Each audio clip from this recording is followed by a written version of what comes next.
Hello mga guys, welcome back to my channel, Just Automotive mga guys. Yan. Yung nakaraan, ang linis natin yung Vios na 2021. Ito naman po 2016.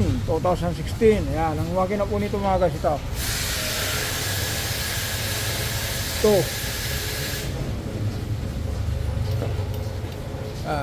Ang issue nito mga guys, maingay yung makina. Nagre-registered yung yung BBTI kasi po hindi po nasusuplayan ng langis, wala nang langis na nakarating dyan. Anong dahilan po? Kung pansinin nyo po, yan, namuo yung langis sa overuse. Ito po yun linilinis ni Sir Piolo. Kita nyo po yung linilinis nyo po yan. Yan po yung yung exhaust side. Minano-mano natin yan, mano-mano. Mamaya po, kung matapos po niyan, magiging sa na po niya sa katulad din to sa intake niya. Yan yung intake ko, tapos parang linis na yan si Sir Piolo, yan yan. Ano lang tayo rito mga guys. Kita lang natin ng steel brass. Tapos pasinin nyo po, ito po yung niya, yung tuloy ito po yung nakalas na rin. Ayan, barado. Kung pansinin nyo po, sobrang po ito, sobrang barado. Yun kita nyo po yan.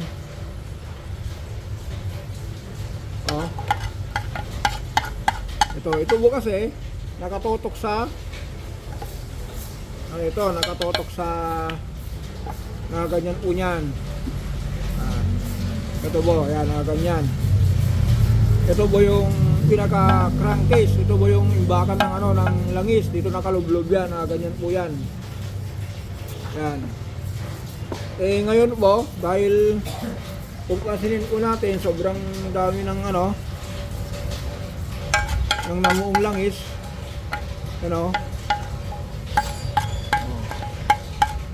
Sobra. Sigurado po ito kung gaano karami dito po ito nasipsip nito. Ito, kaya subukan natin itak-tak. Ayun barado po. Kuha tayo ng rubber. Alambre. Dali lang mga guys, kuha tayo ng alambre. Sino natin na knife? Sino ang gagawin sa pakapakan? Sinayaran na Sino lang adjust ng clutch doon?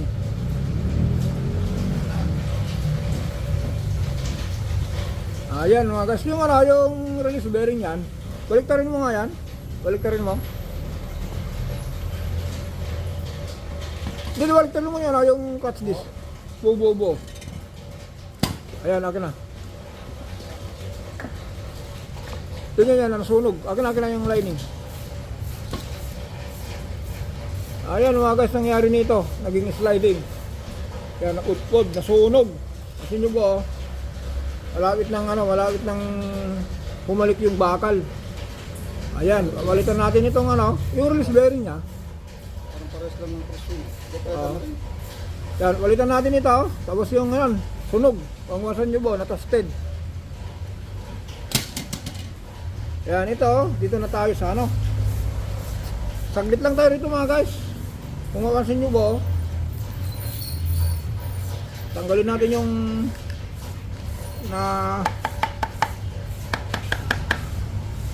grabe. Kalkalin natin yan.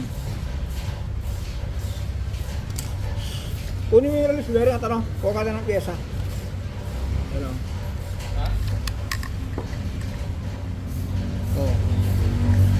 Kita niyo po niyan.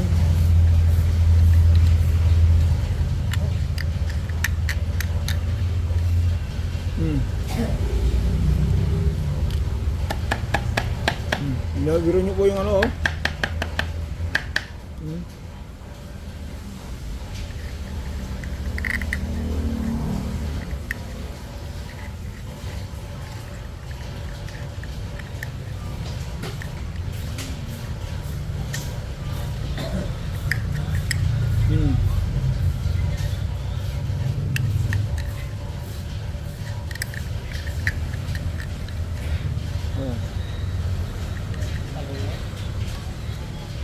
Ha?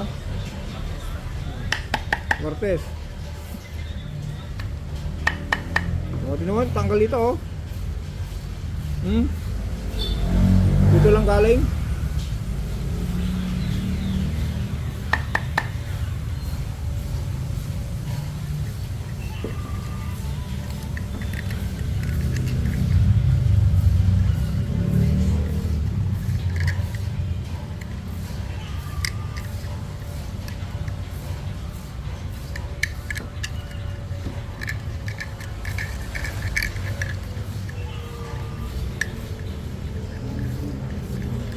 Grabe.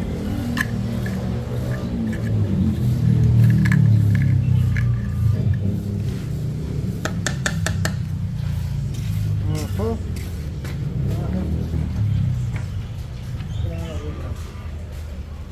Pero lilinis natin to.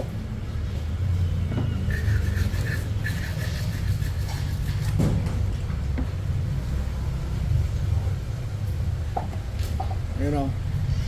Hawakan mo nga sa lilinis ko. Pero kita nyo po oh. Yan, tatanggal lang po yan.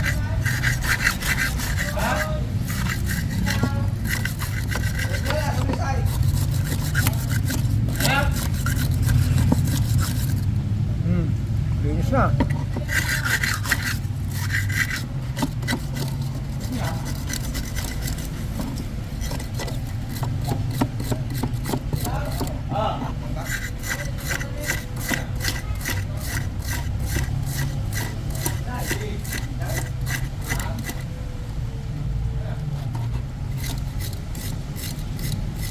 Anong problema? Bayad, wala akong bayad eh. Tatay tayo dyan. Pag-ilan ako ng sakit, hindi ko nun. Wala bayad. Hindi, hanap ko yun. Ano nga, dalawang beses na araw namatay sa kanina. Ito eh, may promise niya no? Dalawang beses na namatayan. Tawag sa akin. Sabi ko, Hindi marunong.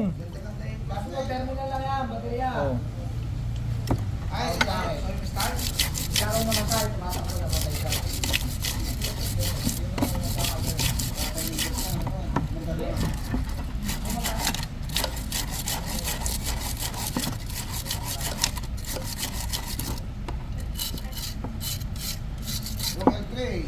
Oh, yun oh. Oh. Diyan ma'am, takot pa basa eh, baka dumami.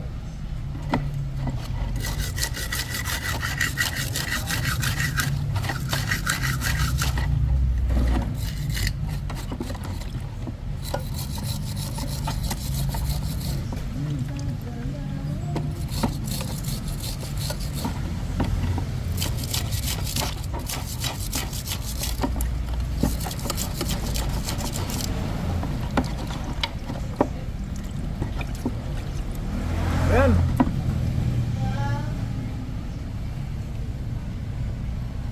Yan, ganun lang mga guys. Paglinis lang natin dito, mano-mano lang tayo rito. Dapat yung strainer na yan. Sa second episode nito, sa second edition nito, makita nyo po yan, malinis na yan. Ang rin nyo po yung tinanggal natin kasi, ito po, itong linilinis ni Waspiolo. Ayan o. Dati po niyan, ang kulay po niyan, ito, ganito. Ito. O yan, napalinis na o. Oh, diba? Ayan mga guys. Antayin nyo lang sa ano, second episode. Ito, kung kung saan niyo nito, o yan o. Kikis-kis pa natin yan. Thank you ma'am. Baka, kaya ma'am. Thank you, thank you. Sige, salamat. Okay, sige. Ayan mga guys. Diyos, maingay, nag-check engine. Anong dahilan? Dahil sa langis, dahil dito sa ano, sa hindi na makahigop ng sabaw. Yan. Barado na. Kasi po kaya nag-check engine dahil dito. Nagre-register dito yung check engine niya. Yung intake manifold, yung intake camshaft niya po, nadi-delay na po siya. Kakaroon na ng ano, ng delay yung ikot niya kasi hindi na una susupply ng langis. Ayan o. Ayan, hanggang dito lang tayo. Abangan niyo sa sunod. Bye-bye.